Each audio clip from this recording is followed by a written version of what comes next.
Heboh video mesin Wi-Fi koin untuk internet. Adapun video mesin Wi-Fi koin tersebut viral di media sosial TikTok. Diketahui, video ini pertama kali diunggah akun TikTok @riungop2 pada tanggal 3 Oktober tahun 2021 dan sudah ditonton lebih dari 5 juta kali.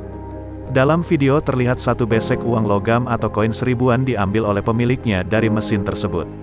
Itu adalah pendapatannya dari memasang mesin Wi-Fi koin.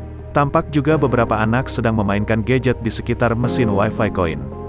Terkait viralnya video tersebut, Kompas.com menghubungi Danang Budiharto, 46, yang mengaku membuat mesin Wi-Fi koin tersebut. Selain digunakan sendiri, dia juga mengaku menjual mesin tersebut.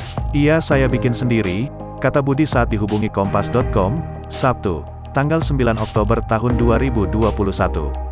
Selain untuk memanfaatkan internet di masa pandemi tapi juga bisa menjadi usaha. "Sudah saya lakukan sekitar 1,5 tahun yang lalu.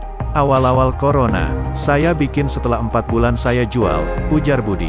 Dia hanya mematok harga Rp1.000 untuk pemakaian internet 1 jam. Harga tersebut terlihat sangat terjangkau, baik bagi anak-anak maupun orang dewasa.